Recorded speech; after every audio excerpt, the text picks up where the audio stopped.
अहमदाबाद के सरदार वल्लभ भाई पटेल अंतर्राष्ट्रीय हवाई अड्डे से टेक ऑफ करता है और थोड़ी ही देर में मेघानी नगर के एक रिहायशी इलाके में क्रैश हो जाता है। 242 लोग सवार होते हैं, 230 यात्री और 12 क्रू मेंबर। आग का गोला बन चुका विमान मलबे में तब्दील हो गया। शुरुआती खबरों में लगभग सभी यात्रियों की मौत की पुष्टि हुई थी, लेकिन इस भयावह त्रासदी के बीच में एक चमत्कार हो जाता है। सीट नंबर 11A पर बैठा एक शख्स, विश्वास कुमार रमेश, मौत के मुंह से जिंदा निकल आता है।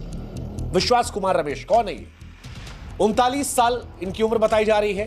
ब्रिटिश भारतीय नागरिक जो पिछले 20 सालों से लंदन में अपनी पत्नी और बच्चे के साथ रहते थे। वो भारत में अपने परिवार से मिलने आए थे, खासतौर पर दीव में अपने भाई अजय कुमार रमेश के साथ। उनके भाई साहब अजय वो भी उसी फ्लाइट में बैठे थे।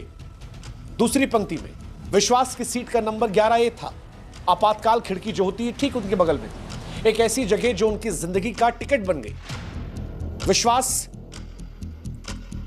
की बचने की कहानी इसलिए भी हैरान करती है क्योंकि फ्लाइट के उड़ने के 59 सेकंड के बाद ही यह हादसा हुआ था, और 59 सेकंड सोचने समझने के लिए बहुत कम होता है।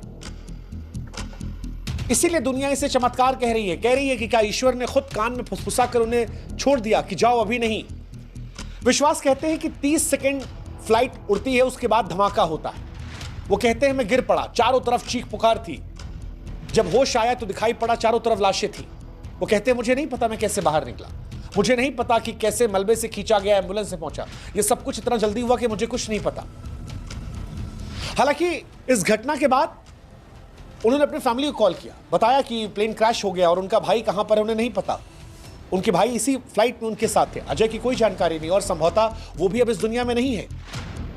पुलिस, प्रशासन, लोग, मीडिया सब हैरान है। सब यही कह रहे हैं कि 11A सीट पर बैठा एकमात्र यात्री जिंदा बचा है। कोई कह रहा है कि शायद वो आपातकालीन खिड़की के पास है इसलिए बच गया, कोई कहता है कि वो कूदकर बाहर चला गया इसलिए बच गया।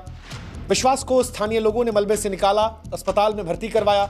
डॉक्टर जो उनका इलाज कर रहे हैं वो बता रहे हैं कि उनके सीने में थोड़ी चोट आई है, आंखों के पास चोट है, पैरों में चोट है। हालांकि वो खतरे से बाहर है,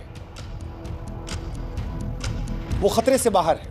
बिस्तर पर वो बैठ सकते हैं, दर्द के बीच अपनी कहानी को बयां कर सकते हैं। और विश्वास की कहानी सोशल मीडिया पर वायरल हो रही है। विश्वास जब मलबे से लंगड़ाते हुए बाहर निकले, कपड़े फटे थे, चेहरा खून और धुएं से सना हुआ था, तो वो चमत्कार से कम नहीं था।